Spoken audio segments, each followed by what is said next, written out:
ॐ विश्वन्दर्पणदृश्यमाननगरी तुल्यन्निजान्तर्गतं पश्यन्नात्मनि मायया बहिर्गोद्भूतं यथा निद्रया यः साक्षात् कुरुते प्रबोधसमये स्वात्मानमेवाद्वयम् तस्मै श्रीगुरुमूर्तये नम इदं श्रीदक्षिणामूर्तये नारायणं पद्मभुवं वसिष्ठं शक्तिं च तत्पुत्रपराशरं च व्यासं शुकं गौडपदं महान्तं गोविन्दयोगीन्द्रमथास्य शिष्यं श्रीशङ्कराचार्यमथास्य पद्मपादं च हस्तामलकं च शिष्यं तन्तोटकं वार्तिककारमन्यान् अस्मद्गुरून् सन्ततमानतोऽस्मि श्रुतिस्मृतिपुराणानाम् आलयं करुणालयं नमामि भगवत्पादं शङ्करं लोकशङ्करं शङ्करं शङ्कराचार्यं केशवं बादरायणं सूत्रभाष्यकृतौ वन्दे भगवन्तौ पुनः पुनः परब्रह्मनिष्ठं स्वतो धर्मनिष्ठं अहिंसैकनिष्ठं स्वशिष्यै सुजुष्टं यतीनां वरिष्ठं गुरूणां गरिष्ठं दयानन्दरूपं मदाचार्यमीडे नमः श्रीपरमार्थाय संसाराध्यासनाशिने श्रोत्रियब्रह्मनिष्ठाय तस्मै ब्रह्मविदे नमः सदाशिवसमारम्भां शङ्कराचार्यमध्यमाम् अस्मदाचार्यपर्यन्तां वन्दे गुरुपरम्पराम् ॐ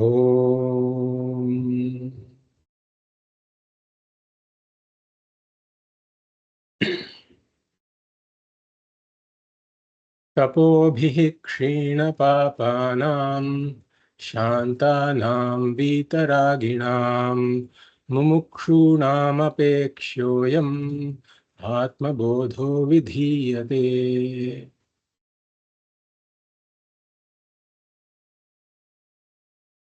I welcome you all to the 5th class of the Atma Bodha series.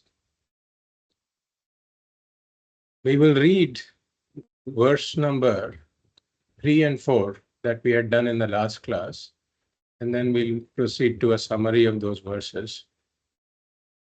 And I'll just read this and you can read it along with me. Avirodhitaya karma na vidyam vinivartayet vidya vidyam nihantyeva tejastimira sanghavat परिच्छिन्न इवा ज्ञानात् तन्नाशे सति केवलः स्वयं प्रकाशते ह्यात्मा मेघापायेंशुमानिव.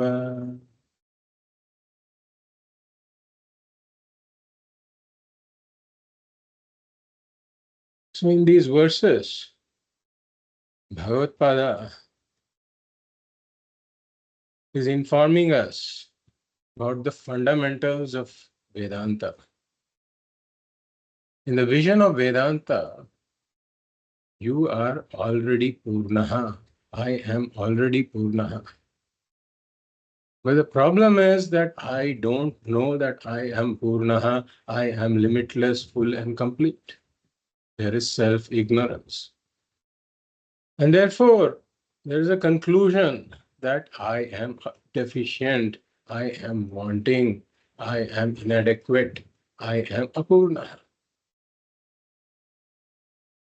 And since I look upon myself as being apurnaha, now I am trying to become purnaha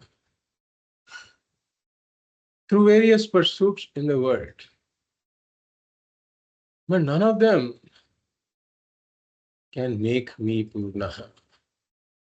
Therefore, as we said, the human being is stuck between a rock and a hard place. The rock is his own conclusion that I am apurnaha. The hard place is the world where he can never seem to become Purna. But then he cannot also drop this urge to seek Purnatva. And therefore, there is this never-ending struggle. So Bhagavad Pada is telling us that the solution to this is knowledge and knowledge alone. Why? Because what I am seeking to accomplish is already accomplished. The Purnatvam that I am seeking to accomplish is already accomplished because I am really Purna. Praptasya praptihi. When what I seek to accomplish is already accomplished, but I don't know that it is already accomplished, then the only solution is to know that it's already accomplished. For knowledge alone is the solution. Therefore, Bhagavad says, Karma avidyam na vinivartayet. Karma cannot remove ignorance. Karma cannot destroy ignorance. Why? Because avirodhitaya, karma itself is not opposed to ignorance. Why is karma not opposed to ignorance? Because karma is a product of ignorance. How is karma a product of ignorance? We take our rope snake example. And I don't know it is a rope. And instead of the rope, now I see a snake. And then I start to scream, I start to beat it. I start to gather a crowd around it. All of these karmas originate from the vision of the snake. The vision of the snake is not the reality. It's a falsehood. So all of these karmas originate from a falsehood that I've taken to be real. Therefore, these karma only preserve, reinforce, amplify, and magnify the ignorance. They are not capable of destroying the ignorance because they are born out of the vision of the snake, which is born out of ignorance. So, all of these types of karma are descendants of ignorance. They share the same DNA as ignorance. Then, what is it that removes ignorance? It is knowledge and knowledge alone. Vidya eva avidyam nihanti. Knowledge alone removes ignorance. This is the law. Like we saw, some goals are multi-pathed goals. There are multiple ways to accomplish a given goal. But then some goals are single-pathed goals. Eka sadhana sadhyam. So when a goal is a single-pathed goal, there is only one way to accomplish it. And Bhagavad gives another example, Tejas Timira Sanghavat. If there is darkness, there is only one way of removing that darkness, bringing in light. No matter whatever else you do, it's not going to work. Similarly, ignorance can be removed by knowledge and knowledge alone. So then we come to the fourth verse. Parichinnaha iva ajnanat. So Atma Parichinnaha, this is my conclusion that I am Parichinnaha means I am Apurnaha.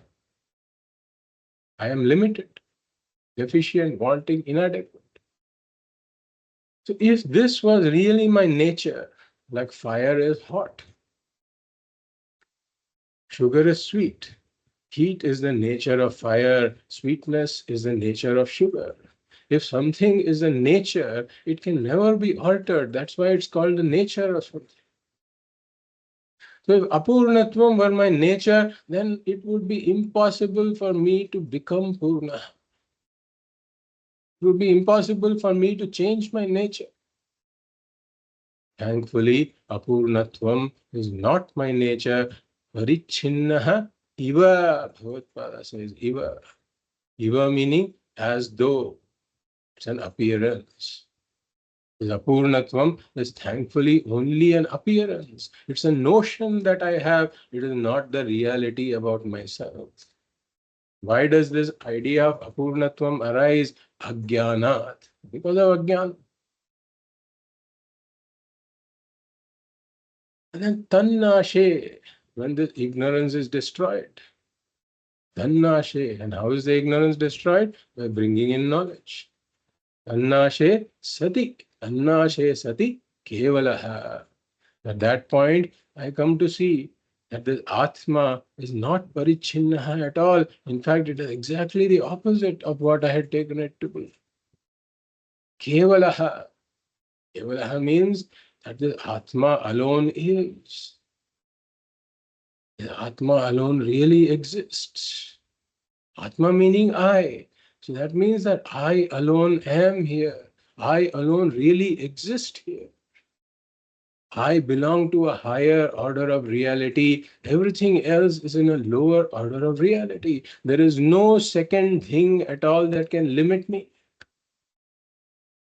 Kevala.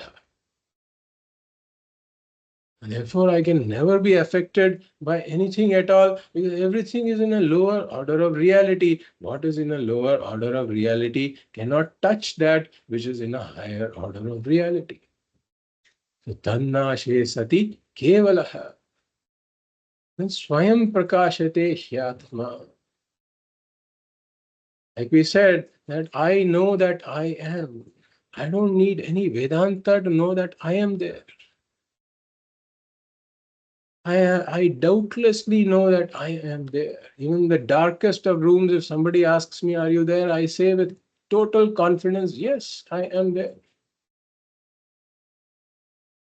So before I can know anything else, I know that I am there.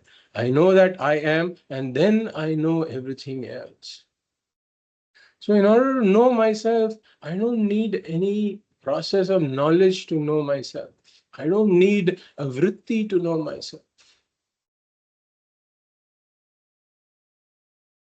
That I exist to know this. Of course, there's a veil of ignorance that is covering the Atma. So to remove the veil of ignorance, I need a vritti.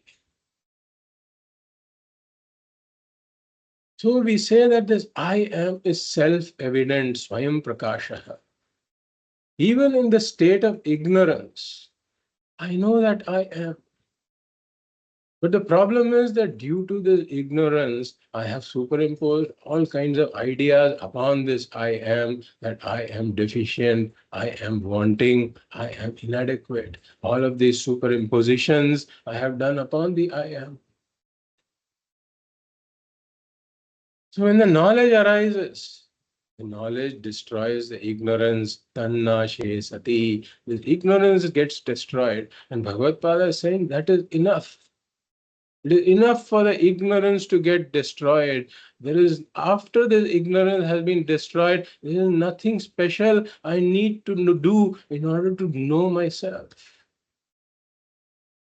Because I am self evident. I am self evident even in the state of ignorance. And once the ignorance is destroyed, I continue to be self evident. Except that all of the ignorance and its effects, the superimpositions are all gone. I continue to know that I am, but I refuse to superimpose anything upon this I am, because now I have the knowledge of what this I am is, that it is Purna. So Bhagavad Pada gives the example of Megha Payen Shumaniva. The clouds are covering the sun. When the clouds cover the sun, then somebody says that the sun is not bright today, the sun appears dull today. Sun is dull today. But the sun is Swayam Prakashaha, it is self-luminous, it is just shining the way it always does. So the fact that it has the clouds have covered it, have not altered the real, have not really altered the shining of the sun in any way. Now, when the wind comes, the wind removes the clouds. When the clouds get removed, the sun just continues to shine the way it always did. There's absolutely no difference. So the wind coming and removing the clouds did not add anything to the shining of the sun. So similarly here, the Ajnanam is compared to this cloud. Atma is like the sun. And the Aham Brahmasmi Vritti that comes in and removes the Ajnanam is like the wind. So when the wind of Aham Brahmasmi comes in and removes this cloud of Ajnanam, then the sun like Atma just continues to shine the way it always did. Swayam Prakashate Hyatma. If we look at the essence of these verses, Bhagavad is telling us that moksha is eka sadhana sadhyam. Moksha is accomplished only through jnanam and jnanam alone. And therefore, a mumukshuhu, a seeker of moksha, must become a jigyasu, a seeker of knowledge. So with this, we'll go to the next verse. Verse number 5. And Sharadaji is not here today. So Balaji, can you read after me? Yeah, I can. Verse number 5. Ajnana-kalusham jivam Ajnana-kalusham jivam jnanabhyasat vinirmalam jnanabhyasad vinirmalam kritva jnanam swayam nashyet krutva jnanam swayam nashet jalam katakarenuvat. jalam katakarenuvat. So in the previous verse, we said that this Aham Brahmasmi Vritti has to come like the wind and remove this cloud of Ajnanam. So now the question is, how does this Aham Brahmasmi Vritti come? And then what happens to this Aham Brahmasmi Vritti after it has removed the cloud of Ajnanam? So Bhagavad says, Ajnana Kalusham Jivam. Ajnana Kalusham. Ajnanam eva kalusham malam yasya saha tam jivam. So Ajnanam eva kalusham malam. So Ajnanam is the impurity. Ajnanam is the impurity. And the impurity belongs to whom? Jivaha. So Jivaha has got the impurity called Ajnanam. Ajnana Kalusham Jivam. Jiva who has this impurity called Ajnanam. It refers to the Jiva. Ajnana Kalusham is an adjective to Jiva. Vishesha. So now let's take Ajnanam. If Ajnanam is dormant, then there is really no problem. That's why it said that ignorance is bliss. And if ignorance is quiet, there is no problem.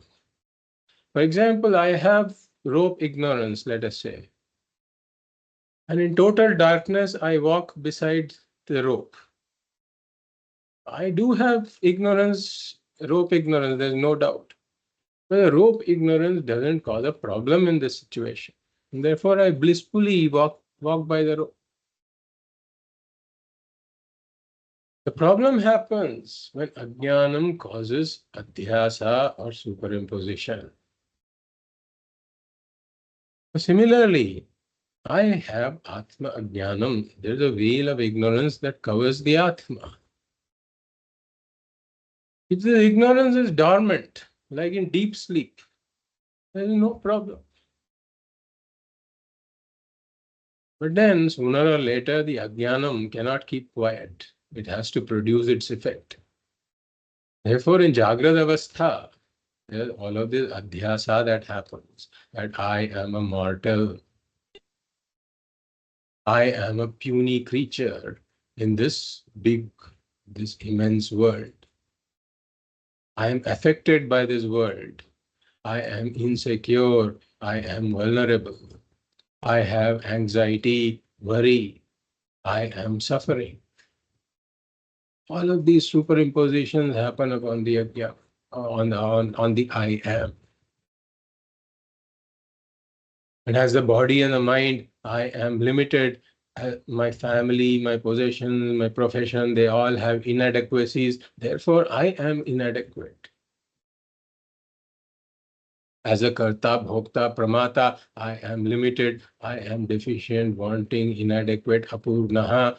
All of these kinds of superimpositions are a result of ajnanam. Therefore, ajnana kalusham here. Ajnanam is the impurity. But Bhagavad is not just referring to Ajnanam, but the effects of Ajnanam, like all of this Adhyasa, etc. So we can say Ajnana Adhyasa Kalusham. Impurity, Jiva who has the impurity of the Ajnanam, Adhyasa, and all of this Kamaha that arises out of this Adhyasa that I have to become Purnaha, and all of this karma, the misdirected karmas that follow in order to become Purnaha. So Jiva has got all of these impurities. Ajnana kalusham Jiva. So how is this Ajnanam removed? Jnanabhyasat. Jnanabhyasat. What is Jnanabhyasaha? Jnanabhyasaha refers to all the sadhanas that give rise to Jnana. So we can take it as being composed of three parts. Jnana yogyata praptihi, jnana praptihi, and jnana nishtha praptihi. Jnana yogyata praptihi refers to gaining the prepared mind for knowledge. Jnana yogyata praptihi. Jnana praptihi refers to gaining the knowledge itself. And jnana nishtha praptihi refers to gaining a firm abidance in this knowledge. This is what jnana abhyasa is. So what are the means to gain jnana yogyata? The preparation of the mind, we have already seen it's karma yoga and upasana. Karma yoga gives chitta shuddhi, upasana yoga gives chitta ekagrata. One pointedness of the mind, integration of the mind. So karma yoga gives purity of the mind, upasana yoga gives the integration of the mind. This is jnana yogyata. And how does the jnanam arise? Through shravanam and mananam. Through jnanam, the knowledge arises. Through mananam, the conviction in the knowledge arises. And then, how does this jnana nishtha come about? Through nididhyasanam. Through nididhyasanam, I assimilate, internalize the knowledge, and then a transformation of the personality comes about as a result of the assimilation and internalization of the knowledge.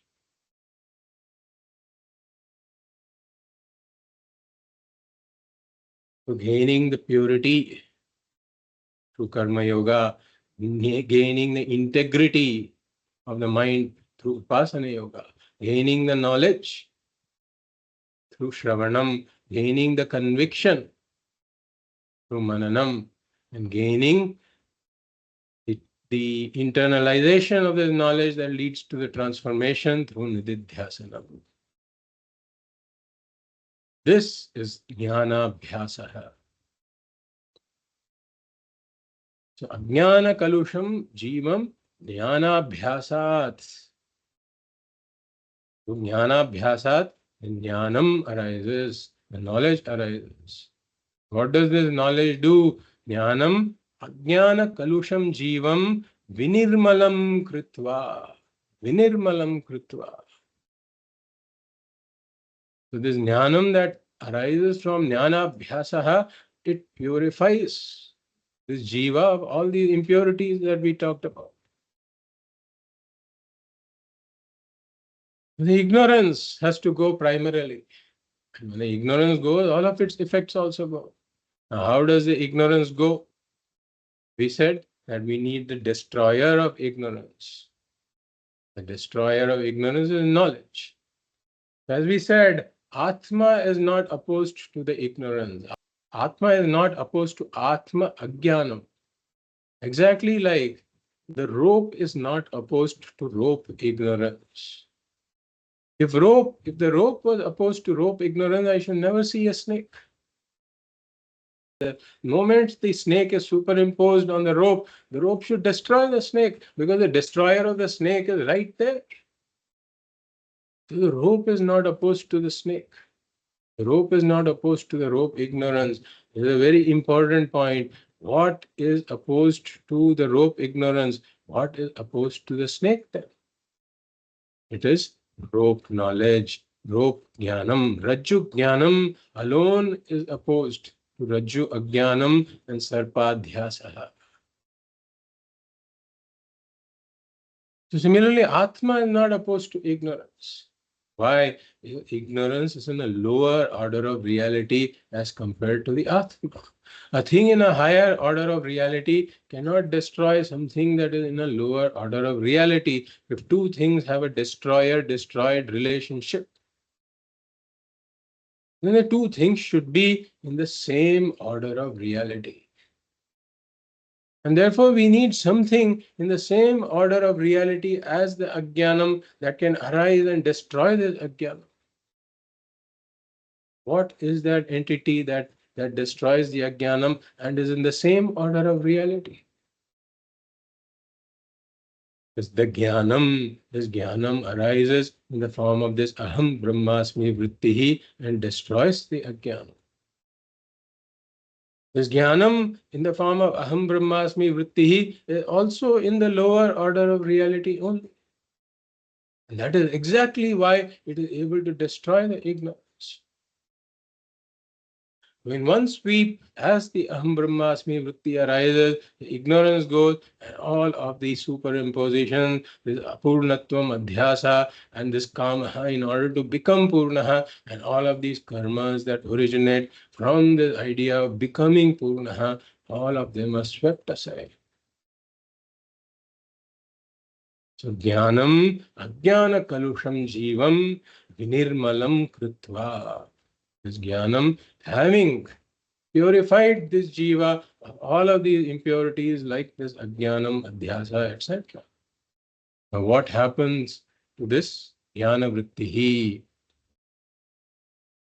Bhagavad says that Jnanam Swayam Nashyet. That is, Aham Brahmasmi Vrittihi also goes away. Vritti has done its job. It has destroyed the Ajnana. Having done its job, it has got nothing more to do by hanging around there. There's nothing, no task left in order to do. This Aham Brahmasmi Vritti also goes away. So we may get a doubt here that as soon as the Vritti goes away, won't this Ajnanam come back? So we say that we know so many things. For example, I know my phone number. I know my address. So I don't constantly keep this around in my mind in a form of a vritti at all times that my number is so, my address is so. I don't have to keep this circling and in my mind all the time. If I have to keep every piece of knowledge that I know in the form of a vritti in my mind all the time, the mind will not be available for anything else. Because the mind can only entertain one vritti at a time.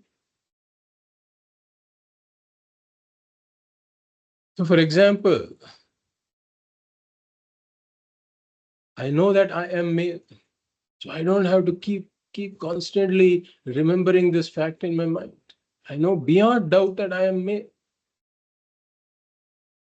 Similarly, a jnani, once he has determined beyond doubt that Aham Brahmasmi, the vritti has come, done its job, and gone away, he doesn't have to keep this vritti in the mind all the time.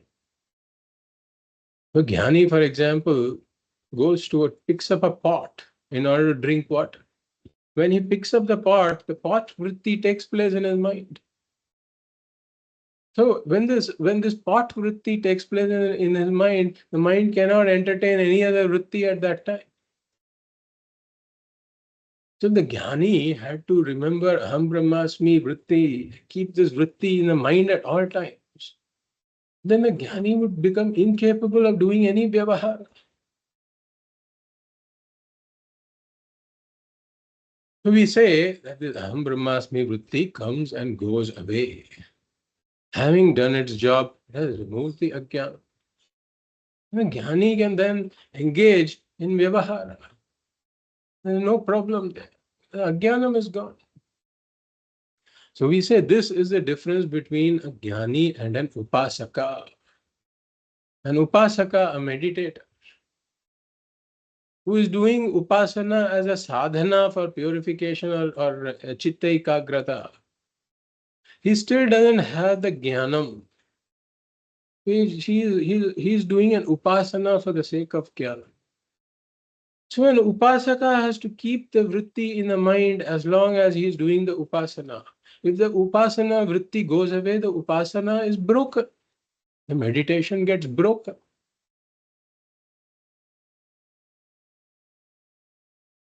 And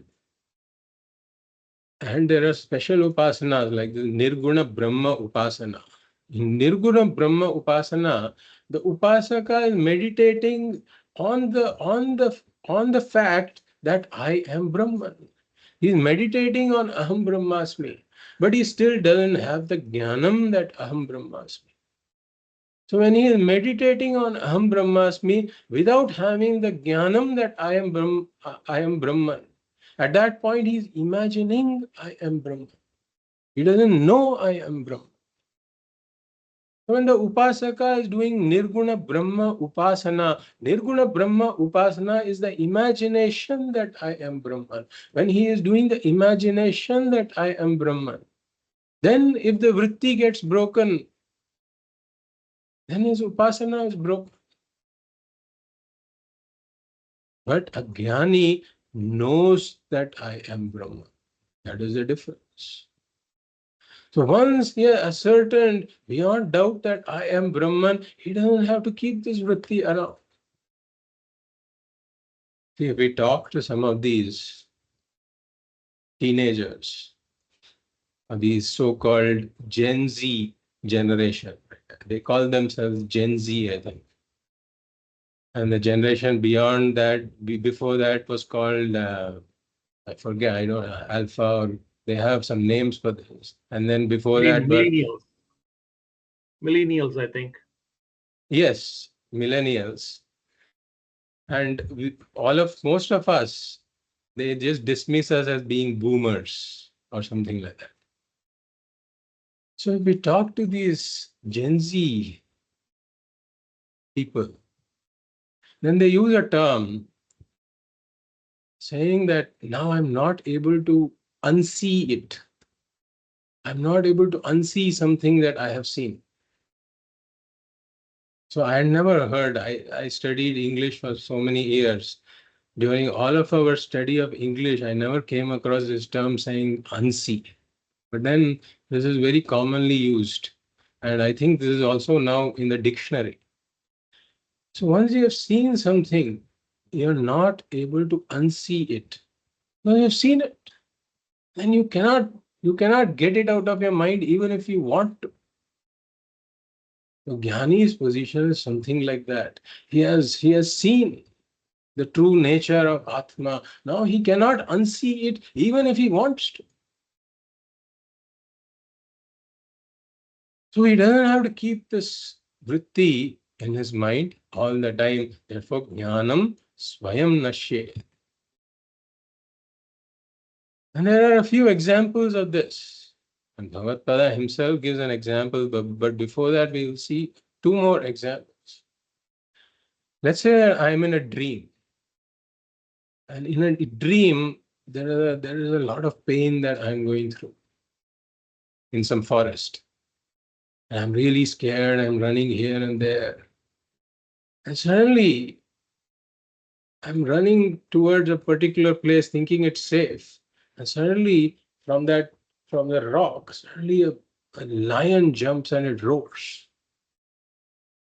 And hearing that roar, I wake up.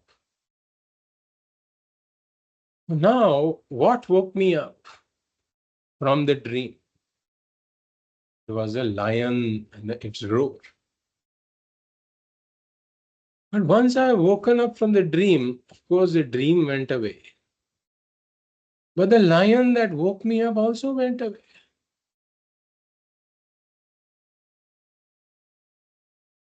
Similarly, the jnanam that wakes me up from this dream of samsara, that jnanam also goes away. Another example is, let us say that there is a thorn that has entered my foot. Now I use a thorn to remove this thorn. I use another thorn to remove this thorn. And once this thorn that has entered my foot is removed, this other thorn also I throw it away. I don't need it. So similarly, jnanam swayam nashyate. And Bhagavad here gives another example. Jalam kataka renuvat. Jalam kataka renuvat. Kataka refers to a nut. And renuhu means the powder. So the nut called kataka is powdered. And then there's this powder. Now this powder has got a special property. That if you take impure water, then in the impure water there are some impurities floating around in the water. So if you add this powder to the water, then it forms some kind of a film. Powder forms some kind of a thin film, and then it gradually sinks down. And when it sinks down, it takes all the impurities with it. And then if you see whether the powder is there, the powder also, it settles down. It doesn't hang around in the water anymore. So exactly like this jnanam, also like this kataka renuhu, that is added to impure water. So first there is Atma. Atma has got the impurity of ajnanam and adhyasa and all that. So now jnanam comes in, the jnana vritti comes in, aham brahmasmi vritti comes in. And then this aham brahmasmi vritti removes this ajnanam and all of its effects. And finally the ajnanam, the jnana vritti also goes away. Therefore, initially, Atma is there with Ajnanam.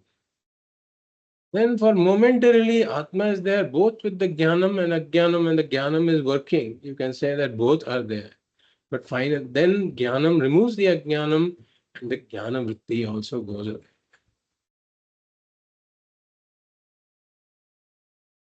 Brahmavid Brahmaiva Bhavati.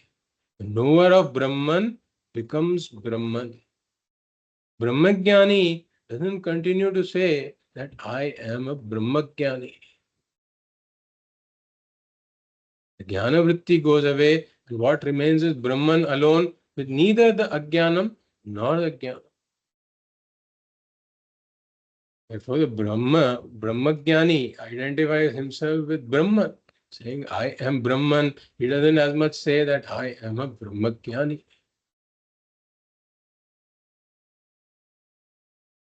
So, this verse talks about how the ajnanam goes away with the aham brahmasmi vritti coming in, and then what happens to the aham brahmasmi vritti after it has done its job, that too goes away. So now we come to the next verse, verse number 6.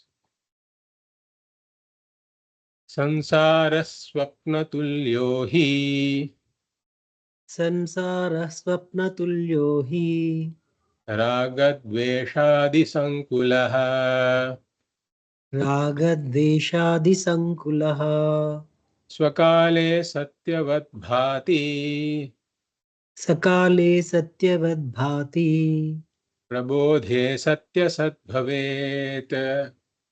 प्रबोधे सत्यसद्भवेत्।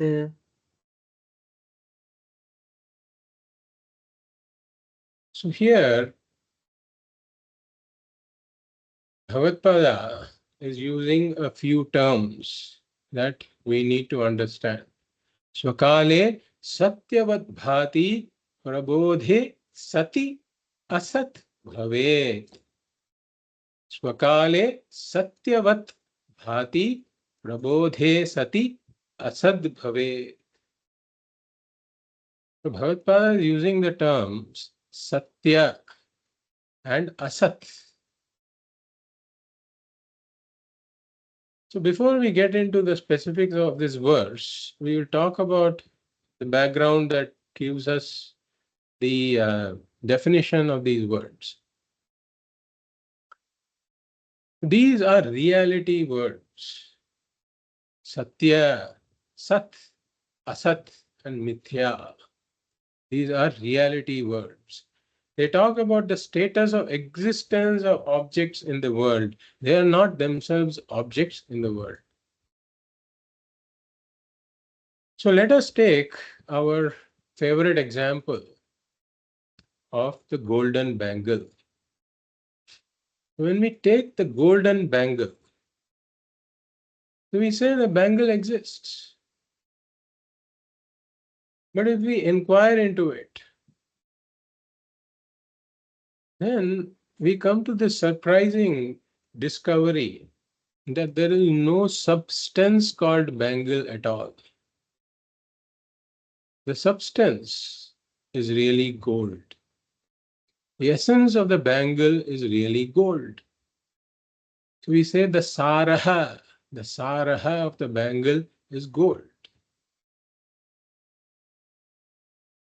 If we touch the bangle, we are really touching the gold alone. If we weigh the bangle, we are weighing the gold alone. So gold is the saraha. And gold is also nityaha in the world of gold ornaments. Gold is nityaha, meaning before this bangle came into existence, the gold alone was. Even now, when the bangle is, the gold is still there. The gold hasn't gone when the bangle came into being. If that was the case, people would be afraid to make gold ornaments if the gold were to go away. But people confidently make these gold ornaments because they know nothing is going to happen to the gold. And even after this bangle goes and something else like this necklace comes in, the gold still remains. The bangle goes, the necklace has come, nothing has happened to the gold. So gold is nityaha. Gold is saraha, the substance. Gold is nityaha, meaning gold. The existence of gold is always there in all the three periods of time, past, present, and future. And gold is satyaha, meaning the existence really belongs to the gold alone. The bangle only appears to exist. It is the gold that really exists. So here, Vedanta says that if in the language you say bangle exists and you also say gold exists, Vedanta says that, that the language doesn't convey the difference in the order of existence. There is an entirely different type of existence we are talking about in the two cases. The language is not enough to convey this, the normal language. And that's why Vedanta says that I need two terms to convey, to communicate this situation. That's why Vedanta introduces a term called Satyam and Mithyā. The Satyam refers to Swatantra Satta. Something that has Swatantra Satta is called Satyam, meaning that which has independent existence. In this situation, gold has got independent existence. Therefore, it is called Satyam. Whereas the existence of the bangle depends upon the gold. The bangle doesn't have any independent existence of its own. If it did, the bangle should be able to exist separately from the gold. The bangle cannot be torn apart from the gold at all. In fact, the bangle is just a name for a particular form of the gold, nothing more. Bangle is just a name given to a form of the gold. So we say that this bangle is mithya. It is just nama rupa only. It has no existence of its own. It has paratantra satta. It is dependently existent. So in our language, we use terms like golden bangle, golden chain, golden necklace, golden ring, etc. And here the language has done some injustice because the substance is really the gold. The noun really should be the gold, but we have converted the gold into an adjective by saying golden.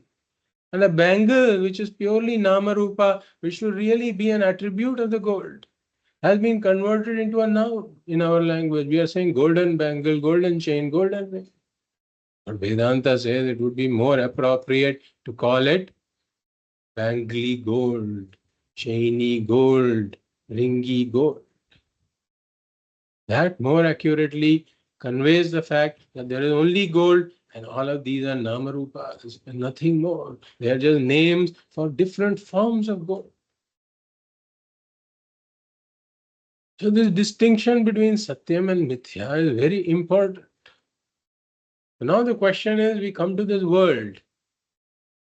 What is the Satyam here? What is it that really exists here? The scientists have also are trying to figure out what is it that really exists here. They said molecules exist. Molecules are the most fundamental things that exist. And everything else is just molecules, different forms and configurations of molecules. And they broke down the molecules. Then they said molecules don't exist by themselves. They are just made up of atoms. Atoms are the most fundamental entities. Then they broke the atoms into subatomic particles, protons, neutrons, electrons. They said protons, neutrons, and electrons are what exist. The atoms are just different configurations of it. Then they continue to break the protons, neutrons, electrons also into subatomic particles. There are probably 35 or 40 of them now. They're continuing to break it up, break it up. Science doesn't have any conclusion on what really exists. And then there's all these particles and waves duality that they have run into. They're not even able to categorize what is it that they're seeing at those levels. So science hasn't really identified what exists. And Vedanta says that science will also never be able to identify what exists. What Vedanta says, if we ask Vedanta what exists, Vedanta says it is this attributeless Brahman alone that exists. Brahman alone is Satyam. What really exists here, what has Swatantra Satta, if we ask, what exists independently, it is Brahman and Brahman alone.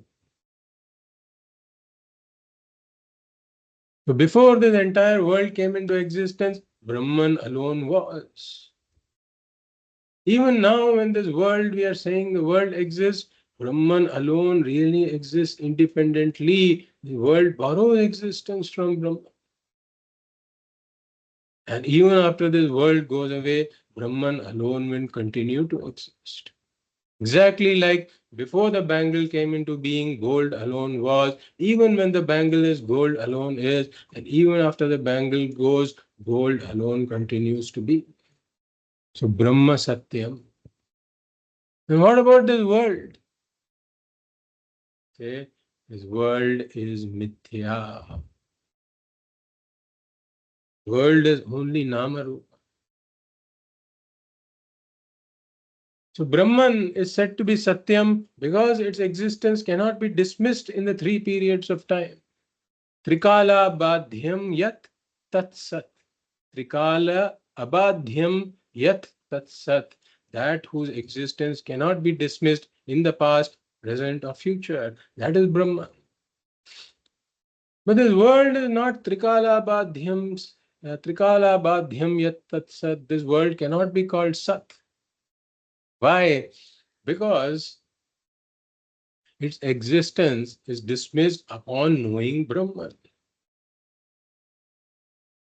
Sat ched na badhyeta. If this world was Sat, then its existence should be undismissible. But the existence of the world is dismissed upon knowing Brahman, exactly like the existence of the bangle is dismissed upon knowing that the existence really belongs to gold. Then is this world non-existent? Is this world asat? This is where we introduce the third term called asat. We talked about sat and mithya. Sat is that which is independently existent. Mithya is that which is dependently existent. But asat is that which is utterly non-existent. Like the horns of a hare, Shashashringa. Or like this son of a barren woman, Vandhya Putra. They are utterly non-existent. We can never experience them at all. But this world is experienced. So if this world was asat, then it should never have been experienced. Asat chet na pratiyeta. If this world was asat, it should never have been experienced. But the world is experienced. So it is not asat. The existence of the world is dismissed, so it is not sat also. That is why we need this in-between classification. Because we cannot classify it as sat or asat, we come up with this term called mithya. Sat asat bhyam vilakshanaha mithya. That which cannot be classified as sat, that which cannot be classified as asat. You cannot say the world is, you cannot say the world is not also. That's why it's called anirvachaniyam. It cannot be classified as it is, and it cannot be classified as it is not. And this is mithya.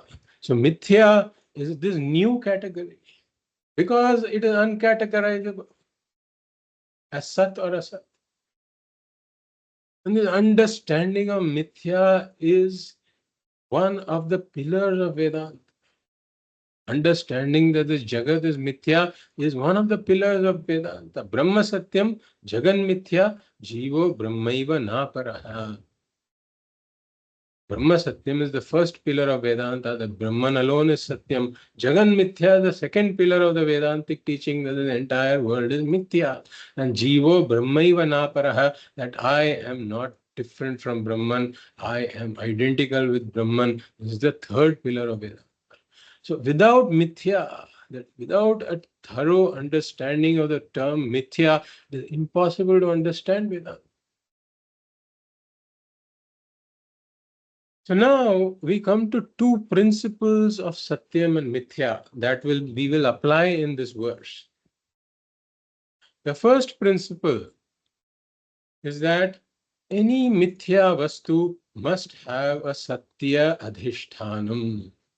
Any Mithya Vastu must have a Satyam Adhishthanam. Meaning that Mithya cannot exist without Satya. Satyam can exist without Mithya, but Mithya cannot exist without Satya. This is the first Satyam Mithya principle. Then the second Satyam Mithya principle is that unless the Satyam Adhishthanam is known, the Mithya is mistaken to be the Satyam.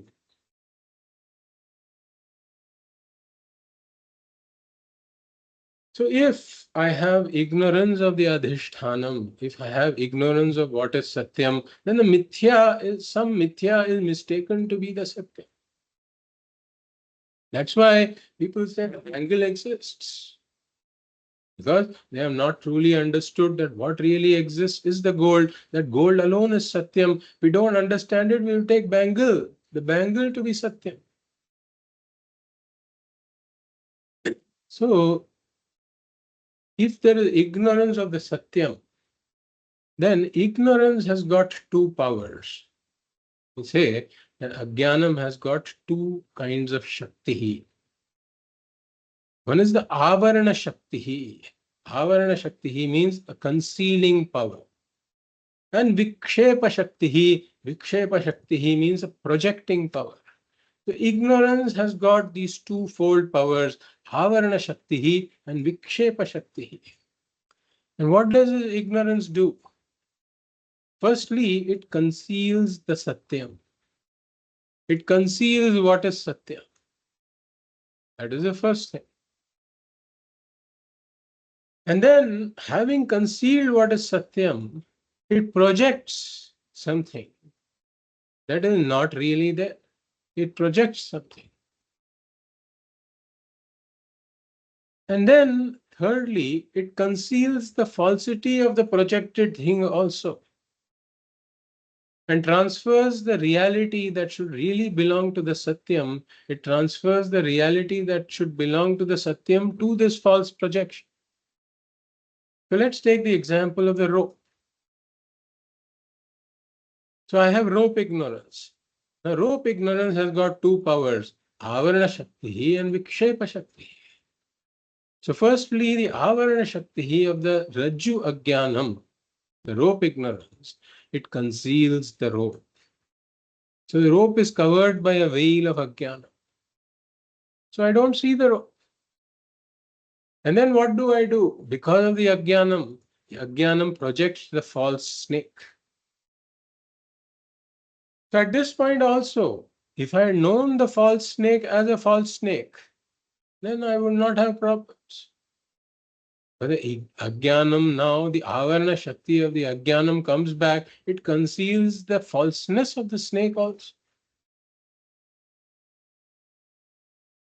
And the reality of the rope is transferred to the snake. I say the snake is. The snake is. I am saying the snake exists. The snake becomes the Satyam. So when the Satyam is not known, then the Mithya becomes Satyam. So unless the rope is known as Satyam, the Mithya snake is mistaken to be Satyam. Unless the sand is known as Satyam, the mirage water, the false mirage water, the Mithya mirage water is mistaken to be Satyam. Unless the waker is known as Satyam, the Mithya dream is mistaken to be Satyam. That is exactly the example that Bhagavad is giving here.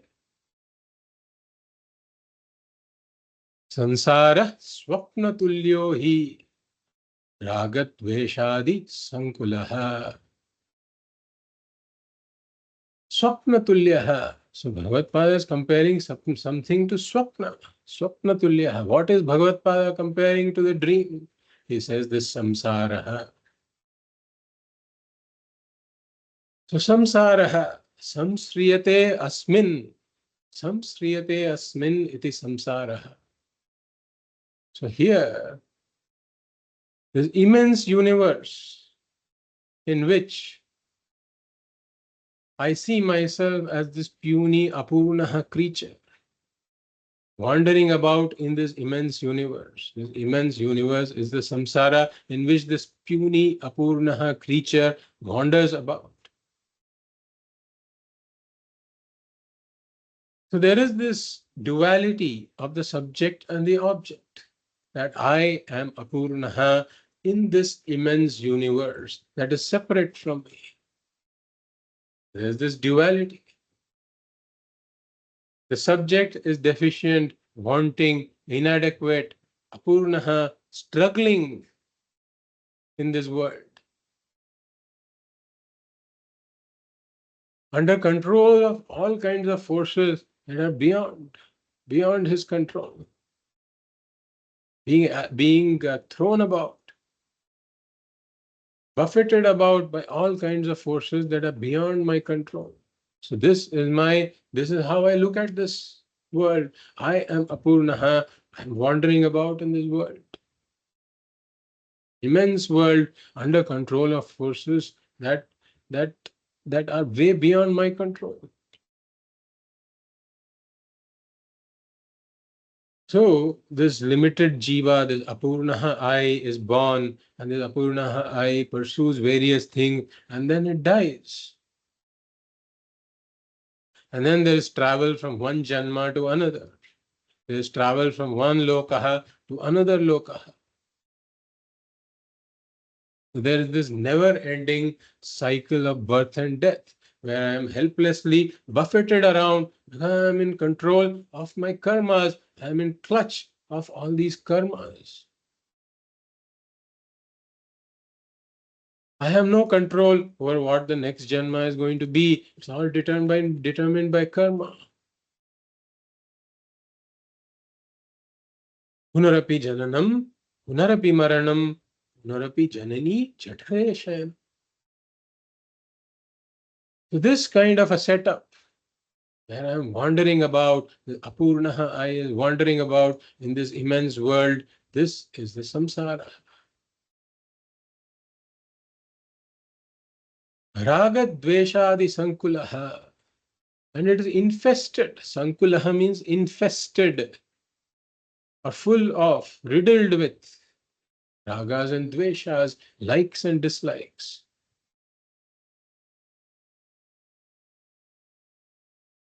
So I see this world with the goggles of my ragas and dveshas. I see a very subjective world. I say that I like this, I don't like this.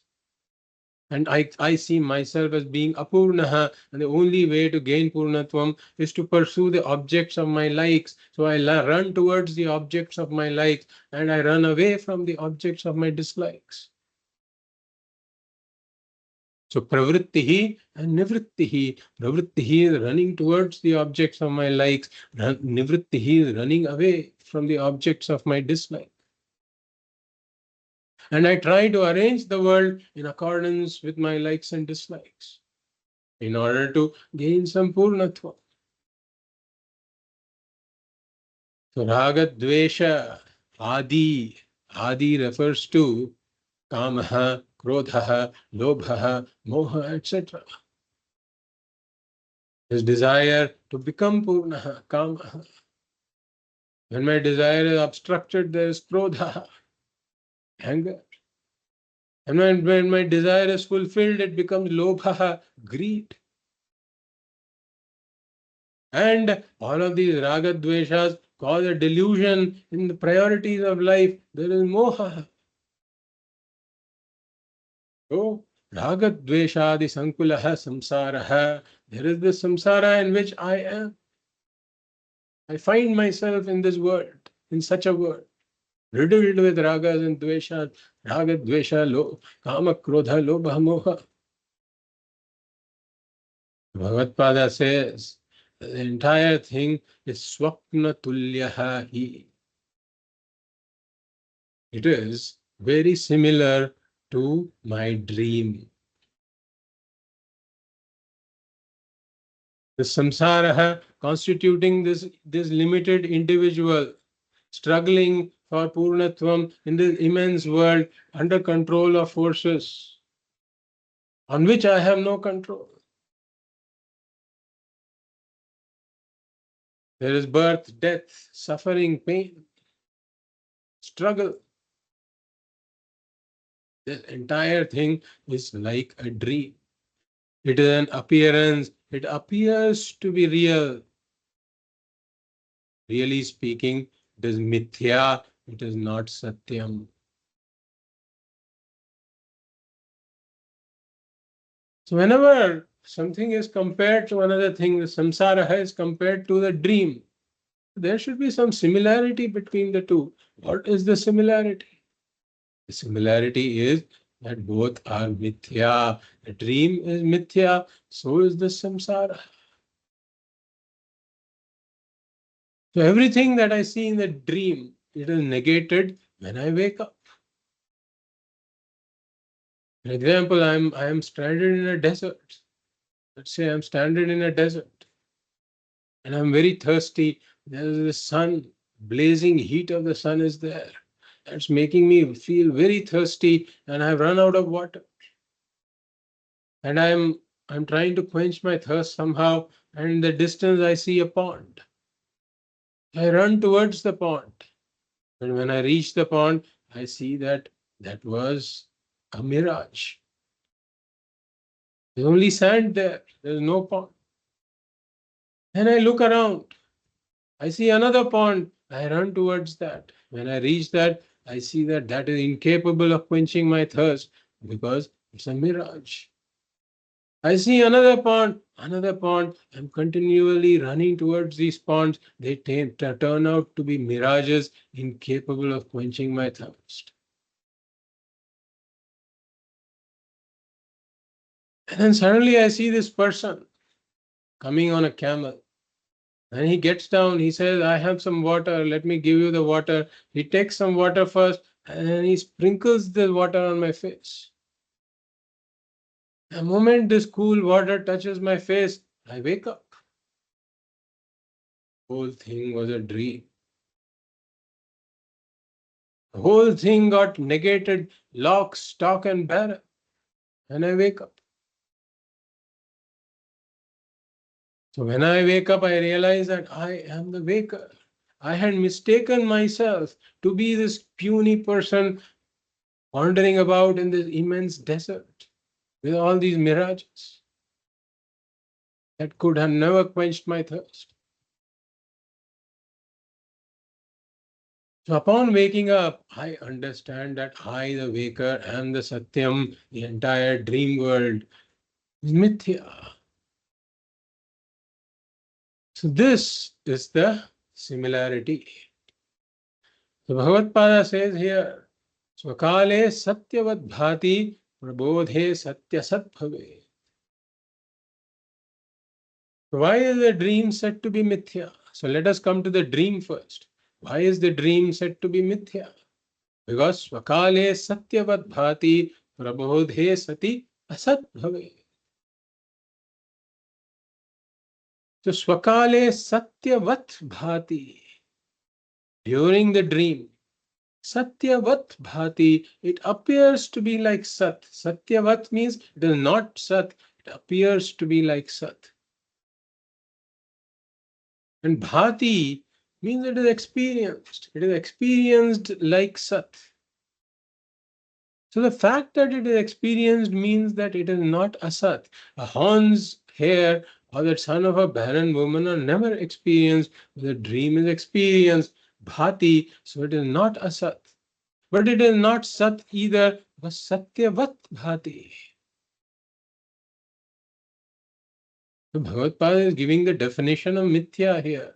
Swakale Satyavat Bhati. Prabodhe Sati Asat Bhave. But when I wake up, Prabodhe Sati. So in Sanskritam, when this Sati comes, the word Sati comes, it's called Sati Saptami. There's a Saptami Vibhakti. This is the seventh case of the word Sat. So that means this being the case. Prabodhe is also in Saptami. Prabodhe Sati. Once I have woken up, Prabodhe Sati, Asat Bhave. And I understand that this is not Sat, but it is Mithya. So here the word Asat is strictly not used in the sense of Asat as we discussed it, not used in the sense of non-existent. But here Asat is taken to be Mithya. So as long as I don't know that I am the waker who is the Satyam, then the mithya is mistaken to be the Satya. So I take myself to be this puny creature wandering about in this desert in the blazing sun. All of that is taken to be the reality. And the dream individual will swear that it is all real. He doesn't even doubt that it is not real. For the dreamer, the dream is not a dream in dream. It's only upon waking up he knows it as a dream. When he is dreaming, he sees it as Satyam. Prabodhe sati. Prabodhe sati asat bhavet. As long as he has not woken up, it very much appears like Satyam.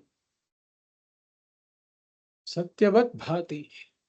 Swakale. Swakale means ajnana kale. During the time of ignorance, as long as I have not understood what is Satyam, then the Mithya takes over as Satyam.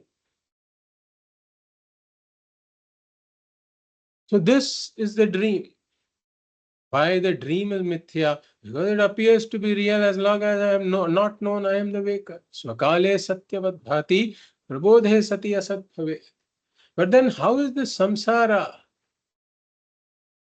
mithya? So we say that Swakale Satyavat Bhati. Here too, Swakale Satyavat Bhati. As long as one doesn't know what is real in this world, one will mistake the mithya to be the Satya.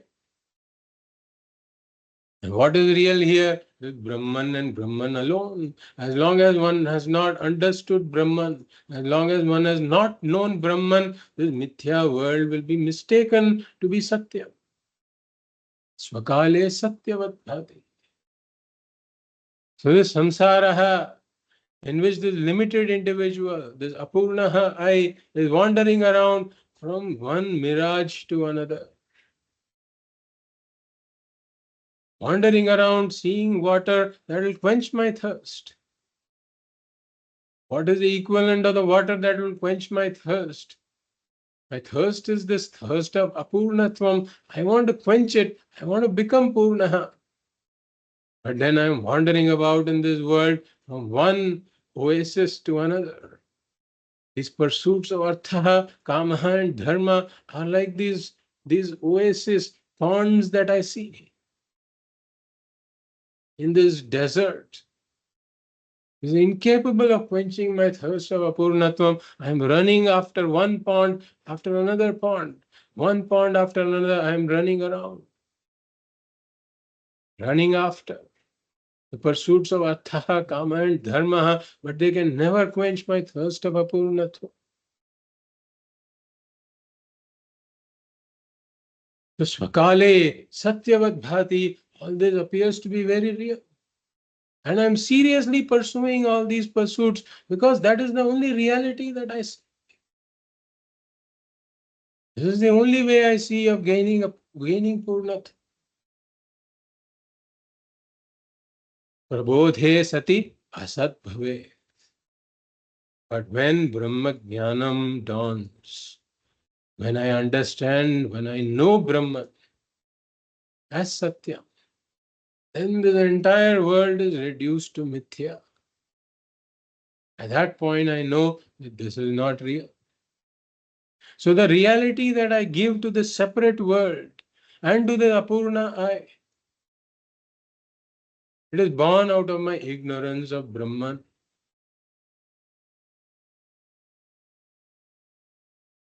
So if we look at the dream and the samsara, there is another way we can compare this. So if we see how this dream comes about, there are 4 stages involved that Swamiji calls PEFS. Project, enter, forget, and suffer. PEFS. So I am really the waker. The waker has gone to sleep, deep sleep. So in deep sleep, I have forgotten the waker. There is a waker, ajnanam. But Ajnanam cannot keep quiet. Ajnanam projects. So P, the first step comes about projects. It projects this dream.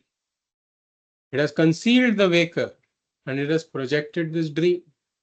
Even at this point, if I know that this entire dream is a false dream, if I know it is false, there is no problem.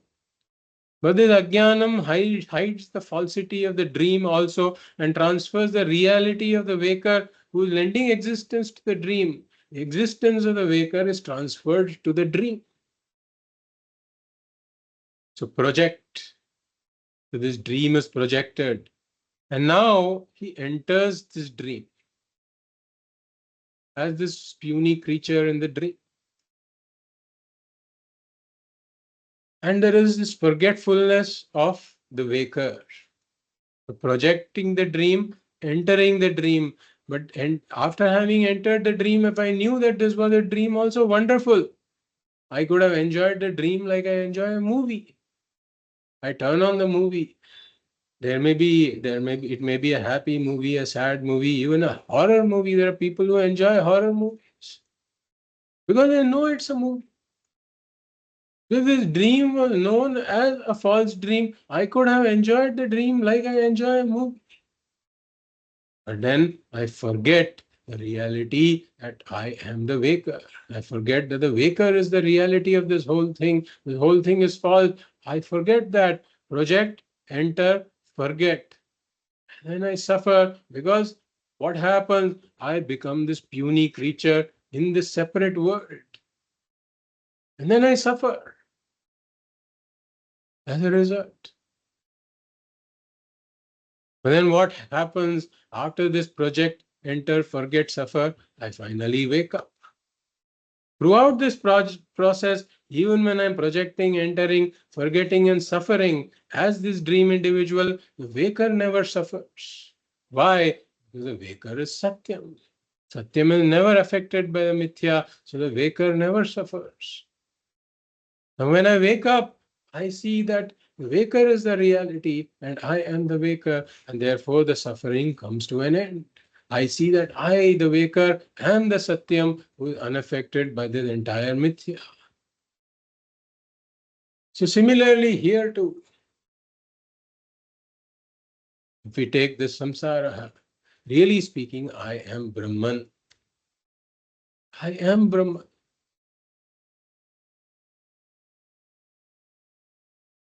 But the Ajnanam is there. The Ajnanam conceals the reality of Brahman. The Ajnanam projects this false world. So in this Ajnanam, the equivalent of Ajnanam in this case, the Maya Shakti. So Brahman with its Maya Shakti projects this false world. Then Maya conceals the falsity of the world and transfers the reality of Brahman. The existence that really belongs to Brahman is transferred to the world. So this projection of the world happens. And then Brahman alone enters this world as this Jiva, this puny Apurna creature, who sees himself as being Apurna, nothing but Brahman alone. So Brahman has entered this creation. Project, enter. But then there is this forgetting. Because of the Ajnanam, one forgets that I am Brahman. Jiva doesn't know that I am Brahman, and then this Jiva suffers. Project, enter, forget, and suffer. He sees himself as this puny creature wandering about in this separate world.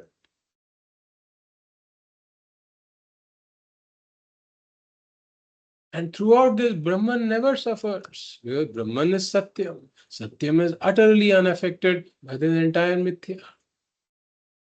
So, Prabodhe Sati, what happens when the Jiva wakes up, when this Jiva gains Brahma Jnanam, he understands that I am Brahman, that is the Satya. And that brings an end to this entire suffering. Therefore, exactly like his dream appears to be real in the dream. Prabodhe Sati Asat Bhavet. Once one wakes up, one understands that this whole thing was Mithya. Similarly, in this world also, the jiva is struggling, wandering about in this world, chasing mirages, for quenching this thirst of apurnatvam. But upon waking up, he understands that I am Brahman, and this entire world is incapable of affecting me.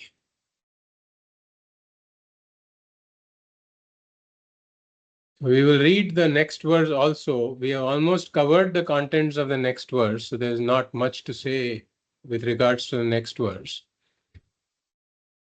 Tavat satyam jagat bhati तावत् सत्यं जगद्भाति shuktikara yatha शुक्तिकारजतं यथा yavanna jnayate brahma यावन्न ज्ञायते Brahma sarvadhisthanamadvayam. सर्वाधिष्ठानमद्वयम्. So tavat satyam jagat bhati yavanna jnayate brahma. So as long as this satyam adhishthanam, as long as this satyam brahma is not known, yavat tavat satyam jagat bhati, tavat jagat satyam bhati. So this jagat appears to be satyam. This mithya jagat appears to be satyam. It hijacks the satyatvam of brahma. How long does this happen? Yavan na jnayate brahma. Yavat Brahman na jnayate. As long as Brahman is not known, as long as Satyam Brahma is not known, then Mithya projected Jagat is mistaken to be Satyam. Sarva adhishthanam atvayam. What kind of Brahma it is? This Sarva adhishthanam atvayam. This Brahma is the adhishthanam of this entire Jagat. And when we say Brahman is the adhisthana of the Jagat, really it's saying that I as Brahman, am the adhishthanam of this entire Jagat. I am the supporter of this entire world as Brahman. I am not supported by this world, as most people think. I am this puny creature in this separate world. I depend upon this world for my existence. That is entirely false. I am the one who is the supporter of this world. It is not the other way around. In dream, I see myself as a puny creature wandering about in this dream world. If somebody were to come and tell me in the dream that you are not dependent upon this dream world, the entire dream world is dependent upon you, I would not listen to that person. The dream guru, it comes and tells me, you are the supporter of this world. I would find it very hard to believe, very hard to accept. But upon waking up, I see that this entire dream world is in me. The dream world was in me. I alone really am. This dream world was just an appearance in me. Similarly, I alone am the adhishthanam of this entire world, including time and space. I am not in time and space, but time and space are in me. Sarvadhishthanam means adhishthanam of time and space also. So I am not in time, I am not in space. But time is in me, is in me. Therefore, I am eternal, since I am not affected by the coming and going of time also. And I am all pervading, because the entire space is in me. So I am this all pervading eternal Brahman that is the supporter of this entire Jagat. And how many such eyes are there? Advayam, the Advaitam. I alone am. I belong to a higher order of reality. I alone exist independently as Brahman. I alone exist. And the entire world is in me. I am the supporter of this world. I belong to a higher order of reality. This world is in a lower order of reality. All else is mithya. All else depends upon me for my existence. And he gives this example, Shuktika Rajatam Yatha. So as long as the shell is not known, what I see there is a silver. So if you look at a shell, the shell has a smooth side to it. If the shell is lying on a beach, then on a summer afternoon, if somebody is walking on the beach, then he sees something shiny. The sunlight is reflected on the shell. And then he mistakes that to be silver and he runs towards it. So there is superimposition upon the silver on the shell. There is shell ignorance. Due to shell ignorance, there is projection of the silver and transference of the reality of the shell to the silver. So this person runs towards it thinking that it is silver. Shuktika rajatam yatha. So Shuktikayam rajatam. On the shell, the silver appears. The adhyasa of silver appears. So how long does the silver, the projection of the silver last? As long as one has not understood the shell. So similarly, tavat satyam jagat bhati shuktika rajatam yatha. As long as one has not understood the adhishthanam, and the mithya is taken to be the satyam. So similarly, as long as one has not known that I am Brahman, this projection of the world is taken to be real. So I am not a puny creature in this world. The entire world is a mithya appearance and is supported by me. And as Satyam Brahma, I am unaffected by this mithya jagat. One has to come to this understanding. That is when this world becomes dismissed as mithya. Om Purnamadav Purnamidam Purnat Purnamudachyate Purnasya Purnamadaya Purnameva Vashishyate Om Shanti Shanti Shanti Hari Om Shri Gurubhyo Namaha Hari Om